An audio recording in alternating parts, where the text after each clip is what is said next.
Assalamualaikum warahmatullahi wabarakatuh. Alhamdulillahi rabbil alamin. Wal aqibatu lil muttaqin fala udwana illa 'alal zalimin. Asyhadu an la ilaha illallah wahdahu la syarika lah. Wa asyhadu anna Muhammadan 'abduhu wa rasuluhu alladzi la nabiyya ba'dah.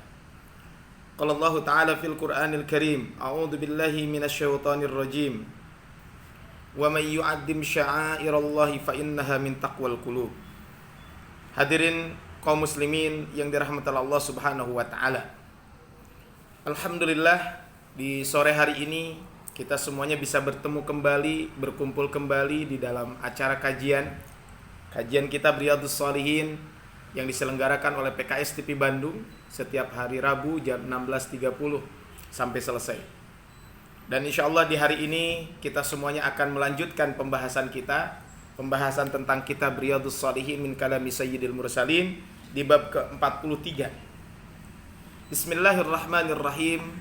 Qala al-muallif rahimahullah, penulis buku ini Al-Imam An-Nawawi rahimahullah mengatakan, babu ikrami ahli baiti Rasulillah sallallahu alaihi wasallam wa bayani fadlihim.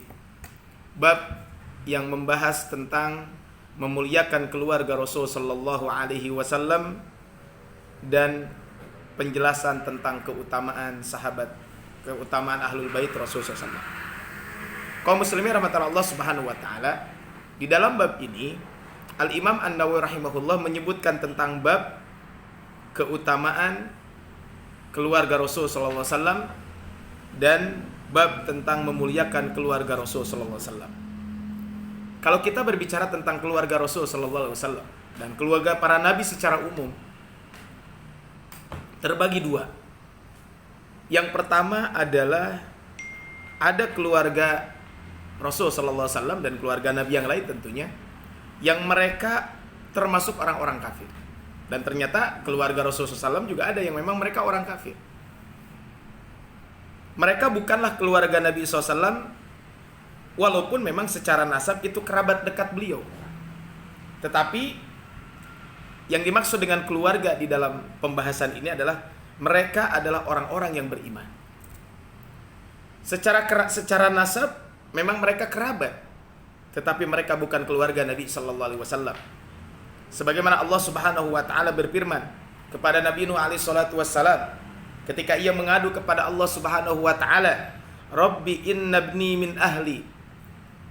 Rabbku, sesungguhnya anakku itu adalah termasuk keluargaku. Kemudian Allah Subhanahu wa taala menjawab, "Innahu laisa min ahli." Allah berfirman dalam surat Hud ayat ke-46, sesungguhnya dia bukanlah keluargamu. Jadi orang-orang kafir dari kerabat dekat Rasulullah SAW bukan keluarga beliau karena kekafiran mereka. Tetapi yang disebut dengan keluarga Nabi yang disebut dengan keluarga Nabi sallallahu alaihi wasallam itu adalah orang-orang mukmin dari kerabat beliau. Di antaranya adalah istri-istri Nabi sallallahu alaihi wasallam. Semua istri Nabi sallallahu alaihi wasallam termasuk ke dalam keluarga Rasul sallallahu alaihi wasallam. Termasuk tentu kerabat-kerabat yang lainnya. Allah Subhanahu wa taala berfirman di dalam Al-Qur'an di dalam surat Al-Ahzab surat ke-33 di ayat ke-32 sampai ayat ke-33. Ya nisa'an nabiy lastunna ka ahadim minan nisa'. Wahai istri-istri Nabi, kamu tidak seperti perempuan-perempuan yang lain. Ini taqaitunna fala takhdha'na bil qawli fayatma'al ladzi fi qalbihi marad. Maka janganlah kamu tunduk melemah lembutkan suara dalam berbicara, sehingga bangkit nafsu orang-orang yang ada penyakit dalam hatinya. Kemudian waqulna qawlan ma'rufa. Dan jika kalian berbicara, ucapkanlah perkataan yang baik. Waqarna fi buyutikunna, dan hendaklah kalian tetap di rumah kalian. Wala tabarrujna tabarrujal jahiliyatil ula, dan janganlah kalian berhias dan bertingkah laku seperti orang-orang jahiliyah dahulu. Wa aqimnas salata wa atinaz zakah, dirikanlah salat, tunaikanlah zakat. Wa ati'nallaha wa rasulahu, dan taatlah kepada Allah dan Rasulnya. Kemudian Allah Subhanahu wa taala mengingatkan di dalam ayat ini, dan inilah yang disampaikan oleh Imam Nawawi di dalam kitabnya Riyadhus Shalihin min kalami Sayyidil Mursalin ketika berbicara tentang bab ini, innama yuridullahu liyudhiba ankumur rijsa ahlal bait. Sesungguhnya Allah bermaksud hendak menghilangkan dosa dari kamu. Wa yutahhirakum tathira. Dan Allah Subhanahu wa taala ingin membersihkan kamu sebersih-bersihnya. Kaum muslimin rahmatullah Allah Subhanahu wa taala. Dari ayat ini sangat jelas bahwa istri-istri Rasul sallallahu alaihi wasallam merupakan bagian daripada keluarga Rasul sallallahu alaihi wasallam. Berbeda dengan kelompok Rafidhah yang mereka mengatakan bahwa istri-istri Nabi SAW bukan termasuk keluarganya. Pendapat ini tentu tidak benar, karena pendapat Ahlus Sunnah wal Jamaah mengatakan bahwa istri-istri Nabi SAW mereka itu adalah keluarga dari Nabi SAW. Keluarga Nabi SAW memiliki dua hak. Tadi yang dimaksud dengan keluarga itu adalah yang ada hubungan kekerabatan dan dia beriman. Ada dua hak. Pertama adalah hak keimanan, karena kita sesama mukmin harus saling mencintai. Yang kedua adalah hak sebagai kerabat Nabi Sallallahu Alaihi Wasallam. Dan istri-istri Nabi SAW disebut dengan ummahatul mu'minin, ibunya orang-orang beriman. Sebagaimana di dalam Al-Quran, di dalam surat Al-Ahzab ayat ke-6, An-nabiyyu awla bil mu'minina min anfusihim. Nabi itu lebih utama bagi orang-orang mukmin dibandingkan dengan diri mereka sendiri. Wa azwajuhu ummahatuhum. Dan istri-istri Nabi SAW adalah ibu-ibu bagi orang-orang mukmin. Walaupun memang perbedaannya adalah kita tidak sebagaimana seorang ibu, mohon maaf, tidak boleh seorang anak menikahi ibunya karena dia sebagai mahram. Termasuk juga ada, cuman berbedanya adalah istri-istri Nabi memang tidak boleh umatnya menikahinya karena kemuliaan, karena seperti seorang ibu. Tetapi kalau kita dengan ibu kita kan boleh kita berdua-dua. Tetapi dengan istri Nabi SAW tentu tidak boleh kita berdua-dua. Inilah wa azwaju ummatuhum. Istri-istri Nabi adalah ibu-ibu bagi mereka dalam kaitan penghormatan dan lain sebagainya. Ini kaitan dengan bab ini. Sehingga kaum muslimin rahmatullah Allah Subhanahu wa taala, istri-istri Nabi SAW adalah ummahatul mu'minin. Dan ini merupakan ijma' para ulama. Ini adalah konsensus para ulama. Sehingga tidak boleh bagi seorang yang beriman mencaci maki istri-istri Nabi sallallahu alaihi wasallam, putra-putri Rasul sallallahu alaihi wasallam, termasuk kerabat beliau yang beriman. Makanya sungguh aneh jika ada orang yang mencela, mencaci maki dan membenci Sayyidah Aisyah, padahal beliau adalah istri Nabi sallallahu alaihi wasallam. Beliau tidak mencintai seorang pun dari istri-istri yang melebihi cintanya kepada Sayyidah Aisyah. Rasulullah SAW sangat cinta kepada Sayyidah Aisyah. Kemudian kalau kita lihat lagi, banyak orang-orang yang membenci istri Nabi SAW. Tentu ini tidak dibenarkan kaitan dengan bab ini. Nah, kaum muslimin rahmatullah Allah Subhanahu wa taala, maka dalam bab ini wajib kita untuk memuliakan siapa? Keluarga Rasul sallallahu alaihi wasallam. Dan keluarga beliau ini, kerabat beliau ini adalah termasuk di antaranya adalah istri-istri Nabi sallallahu alaihi wasallam. Nah, makanya Imam An-Nawawi menyebutkan di dalam surat Al-Ahzab ayat ke-33, innama yuridullahu liyudhiba ankumur rizza ahlal bait. Sesungguhnya Allah Subhanahu wa taala bermaksud hendak menghilangkan najis. Maksud najis di sini adalah najis maknawi. Wa yutahhirukum tathira, dan membersihkan kamu dengan sebersih-bersihnya. Setelah menghilangkan najis, maka dibersihkan sebersih-bersihnya. Kata tathira adalah dari kata tatahhur yang artinya melepaskan dan membersihkan dari noda. Dan kata tathira sebagai penguat kata sebelumnya yang menunjukkan kesucian yang sempurna. Oleh karena itu, barang siapa yang menuduh salah satu istri Nabi sallallahu alaihi wasallam berbuat zina, maka bisa menjerumuskan dia kepada kekafiran, walaupun kepada selain Sayyidah Aisyah radhiyallahu anha. Dan orang yang menuduh Sayyidah Aisyah berbuat zina, maka hukumnya bisa mengantarkan dia kepada kekafiran dan telah mendustakan ayat-ayat Allah Subhanahu wa taala. Kaum muslimin rahmatullah Allah Subhanahu wa taala.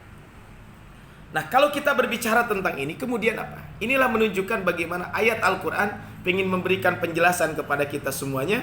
Untuk apa? Untuk menjelaskan bahwa betapa bahayanya kita mencaci maki istri Rasul sallallahu alaihi wasallam, keluarga Rasul sallallahu alaihi wasallam. Kenapa tidak boleh mencaci maki keluarga istri Rasul sampai menuduh berzina dan lain sebagainya? Karena secara tidak langsung, kalau menuduh istri Rasul berzina berarti Rasul bukan orang baik. Karena di dalam surat An-Nur ayat ke-26, al-khabithatu lil khabithin, perempuan yang keji untuk laki-laki yang keji, wal khabithuna lil khabithat, dan laki-laki yang keji untuk perempuan yang keji. Ini adalah kaitan dengan bab ini.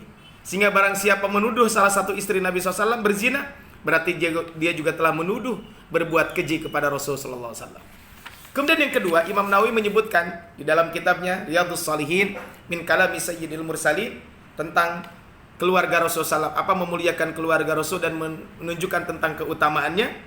Ayat Al-Quran surat Al-Hajj ayat ke-32, wa may yu'azzim sya'airallah fa innaha min taqwal qulub. Dan barang siapa yang mengagungkan syiar-syiar Allah, maka itu bagian dari ketakwaan hati. Dan salah satu mengagungkan syiar Allah Subhanahu wa taala adalah ketika kita memuliakan keluarga besar Rasul sallallahu alaihi wasallam, kerabat Rasul sallallahu alaihi wasallam. Setelah itu maka Imam Nawawi menyebutkan hadis Nabi SAW yang panjang, sebuah kisah yang berbicara tentang betapa pentingnya kita memuliakan keluarga Rasul SAW. Dari Yazid bin Hayyan, beliau berkata, "Intalaqtu ana wa Husain bin Sabrah wa Amr bin Muslim ila Zaid bin Arqam." Suatu hari aku, Husain bin Sabrah dan Amr bin Husain datang kepada seorang sahabat bernama Zaid bin Arqam. Falamma jalasna ilaihi, ketika kita sudah duduk bersama Zaid bin Arqam ini, qala lahu Husain, maka Husain berkata kepada Zaid bin Al-Arqam radhiyallahu anhu, "Laqad laqita ya Zaid khairan katsira." Wahai Zaid bin Arqam, sungguh engkau telah mendapatkan berbagai macam kebaikan. Kebaikan yang sangat banyak. Ra'aita Rasulullah sallallahu wa sami'ta hadithahu wa ghazawta ma'ahu wa shallaita khalfahu. Engkau melihat Rasul SAW secara langsung. Engkau mendengarkan petuah-petuah dari Rasul. Engkau mendengarkan hadis dari Rasul sallallahu alaihi wasallam. Dan engkau berperang bersama Rasul. Dan engkau pernah sholat di belakang Rasul sallallahu alaihi wasallam. Laqad laqita ya Zaid khairan katsira. Wahai Zaid, sungguh engkau telah mendapatkan kebaikan yang sangat banyak. Hadisna ya Zaid ma sami'ta min Rasulillah sallallahu alaihi wasallam. Wahai Zaid, kalau begitu tolong ceritakan kepada kami, riwayatkan kepada kami, sebutkan kepada kami sebuah hadis yang pernah engkau dengar dari Rasul sallallahu alaihi wasallam. Qala, kemudian ketika itu Zaid bin Arqam, beliau mengatakan, ya Zaid bin Arqam, kemudian ketika itu maka beliau mengatakan kaitan dengan apa? Kaitan dengan kisah ini. Maka kemudian Zaid bin Arqam menyampaikan, "Ya ibna akhi, wahai anak pamanku, wallahi demi Allah, laqad kabirat sinni." Sekarang usia saya sudah tidak muda lagi. Usia saya telah lanjut. Wa qaduma ahdi, masaku telah berlalu. Wa nasitu ba'dalladzi kuntu a'i min Rasulillah sallallahu. Dan aku lupa apa yang aku peroleh dulu dari Nabi sallallahu alaihi wasallam karena faktor usia dan lain sebagainya. Fama haddastukum, kemudian beliau mengatakan, maka apa yang aku akan sampaikan faqbalu, maka terimalah. Wa ma la fala tukallifuni fi wa ma la fala tukallifunihi. Kemudian sedangkan yang tidak dapat aku sampaikan, janganlah kamu menuntutku. Summa qala, kemudian beliau berkata, qama Rasulullah sallallahu alaihi wasallam yauman fina khatiban. Pernah satu hari Rasul sallallahu alaihi wasallam berdiri di tengah-tengah kami. Bima in yud'a khuman baina Makkah wal Madinah. Rasul ketika itu berdiri di tengah-tengah kami di sumber air bernama sumber air Khum. Di satu tempat antara kota Mekah dan kota Madinah. Kemudian Rasul ketika itu menyampaikan fahamidallahu wa asna alaih. Beliau memuji dan memuja Allah Subhanahu wa taala. Wa wa'adha, dan beliau memberikan nasihat, wa dzakkara, dan memberikan peringatan. Summa qala, kemudian Rasul SAW bersabda, amma ba'd, ala ayyuhan nas, ketahuilah wahai manusia, fa innama ana basyarun yushiku ayyatiya rasulu rabbi fa ujiba. Sesungguhnya aku ini adalah manusia biasa. Mungkin saja utusan Tuhanku yaitu malaikat maut hampir datang dan aku harus menerimanya. Ini menunjukkan bahwa Rasul juga adalah manusia. Ada sisi basyariahnya. Beliau juga wafat dan lain sebagainya. Ini beliau sampaikan begitu. Tetapi Rasulullah SAW diberikan wahyu oleh Allah Subhanahu wa taala. Sebagaimana disebutkan dalam surat Al-Kahfi, "Qul innama ana basyarun mislukum yuha ilayya annama ilahukum ilahu wahid." Wa ana tarikun fikum tsaqalain. Dan sebelum aku meninggal dunia ini, aku tinggalkan kepada kalian dua hal. Dua hal yang sangat penting buat kalian semuanya. Awwaluhuma kitabullahi fil huda wan nur. Yang pertama adalah yang aku tinggalkan buat kalian adalah firman Allah Subhanahu wa taala, yaitu Al-Qur'an.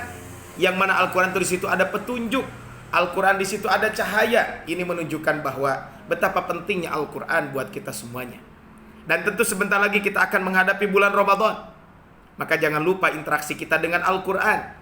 Jadikanlah Al-Qur'an sebagai teman hidup kita.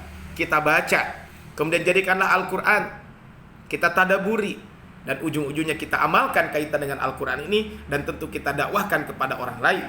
Ini adalah kalau kita berbicara tentang hadis ini. Kemudian fakhudhu bi kitabillah wastamsiku bihi. Maka ambillah firman Allah Subhanahu wa taala tersebut dan berpegang teguhlah dengan kitabullah tersebut. Ini adalah yang pertama yang Rasul sampaikan. Jadi aku tinggalkan kepada kalian fahatha ala kitabillah wa raghaba fihi. Kemudian ya beliau menegaskan agar kita berpegang teguh kepada Al-Quran,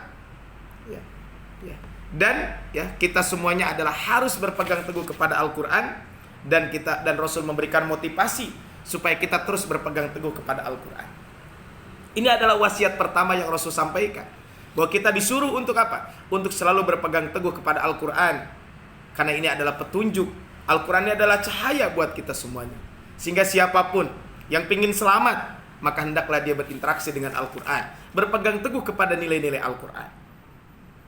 Kemudian berikutnya summa qala, kemudian Rasul bersabda, wa ahlu baiti. Yang kedua yang aku tinggalkan kepada kalian adalah ahlu bait, keluargaku, ahlu baitku. Udzakirukumullahu fi ahli baiti, udzakirukumullahu fi ahli baiti.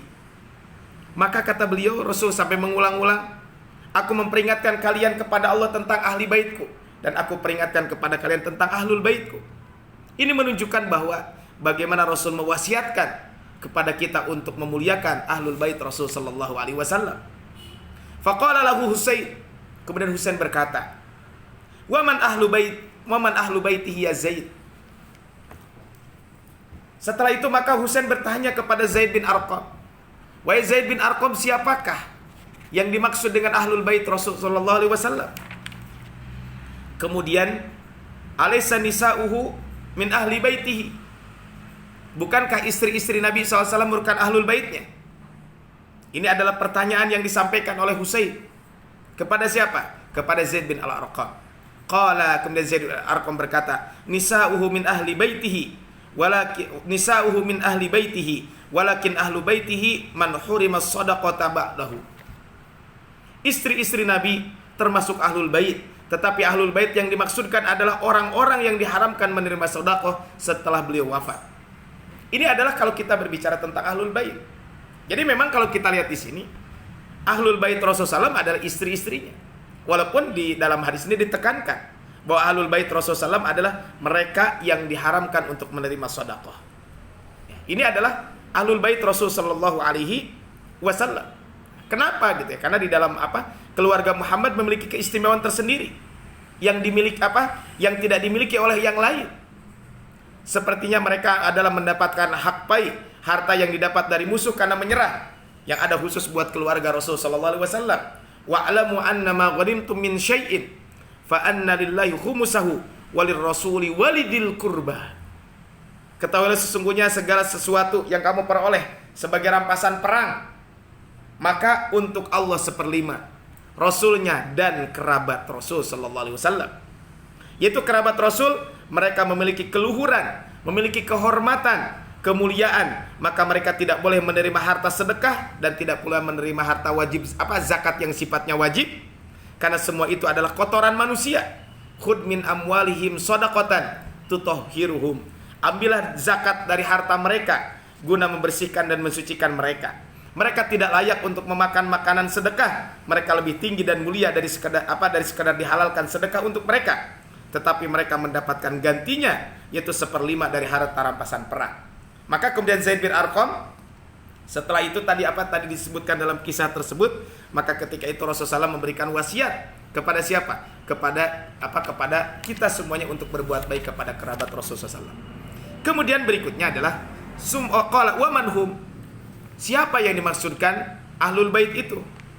Kemudian beliau menyebutkan tentang beberapa kabilah. Hum alu Ali. Mereka adalah keluarga Ali. Wa alu Aqil, keluarga Aqil.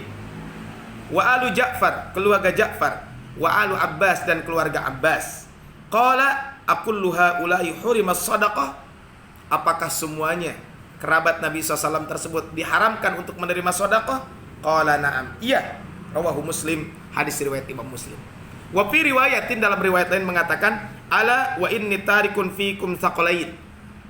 Ketahuilah bahwa sesungguhnya aku meninggalkan kepada kalian dua hal. Ahaduhuma, salah satunya adalah kitabullahi, kitab Allah Subhanahu wa taala. Wa huwa hablullah, itulah tali Allah Subhanahu wa taala. Maka harus berpegang teguh kepada tali tersebut. Manittabahu kana 'alal huda. Siapa yang mengikuti Al-Qur'an tersebut, maka dia berada dalam petunjuk. Wa man tarakahu kana 'ala dhalalah. Dan siapa yang meninggalkan Al-Qur'an tersebut, meninggalkan kitabullah tersebut, maka sungguh dia adalah termasuk orang-orang yang mendapatkan kesesatan. Ini merupakan peringatan dari Allah, dari Rasulullah SAW, bahwa betapa pentingnya kita berpegang teguh kepada Al-Quran, berpegang teguh kepada Al-Quran dengan cara menjalankan apa yang ada dalam Al-Quran. Ini satu hal yang positif, satu hal yang penting buat kita semuanya, kaum muslimin yang dirahmati Allah Subhanahu wa taala. Kemudian yang kedua, Al-Imam An-Nawawi rahimahullah menyebutkan satu hadis Nabi sallallahu alaihi wasallam dalam bab ini, ya, hadis berikutnya, yaitu An Ibnu Umar radhiyallahu anhuma, dari sahabat Abdullah bin Umar, semoga Allah meridhoinya. An Abi Bakar As-Siddiq, dari sahabat Abu Bakar As-Siddiq radhiyallahu anhu, mauqufan, secara mauquf, ya. Mauqufan alaihi annahu qala, ya. Dari Abu Bakar As-Siddiq radhiyallahu berkata, urqubu Muhammadan fi ahli baitihi. Peliharalah kehormatan Nabi Muhammad SAW dengan memuliakan ahlul baitnya. Kaum muslimin rahmatan Allah Subhanahu wa taala. Ini adalah kalau kita berbicara tentang ini, maka kita diperintahkan untuk memuliakan ahlul bait Rasul sallallahu alaihi wasallam. Dan inilah menunjukkan tentang keistimewaan, keutamaan dari ahlul bait Rasul sallallahu alaihi wasallam. Kaum muslimin yang dirahmati Allah Subhanahu wa taala, demikianlah kajian kita di sore hari ini kaitan dengan pembahasan bab memuliakan keluarga Rasul SAW dan penjelasan tentang keutamaannya. Sebelum saya tutup, saya mengingatkan saya sendiri dan kita semuanya, marilah kita sama-sama mempersiapkan diri untuk menghadapi bulan Ramadan, karena sebentar lagi kita akan menghadapi bulan Ramadan. Kita berdoa kepada Allah Subhanahu wa taala, semoga Allah menyampaikan kita kepada bulan Ramadan dan Allah meridhoi kita di bulan Ramadan ini, dan kita bisa melaksanakan berbagai macam kebaikan dan Allah memberikan keberkahan kepada kita semuanya di bulan Ramadan. Allahumma barik lana fi Sya'ban wa ballighna Ramadan wa anta radin anna wa barik lana fihi. Rabbana atina fid dunya hasanah wa fil akhirati hasanah wa qina adzabannar. Billahi fi sabilil haq. Wallahul muwaffiq ila aqwamit thariq. Nasrun minallahi wa fathun qarib. Ihdinas siratal mustaqim. Fastabiqul khairat. Assalamualaikum warahmatullahi wabarakatuh.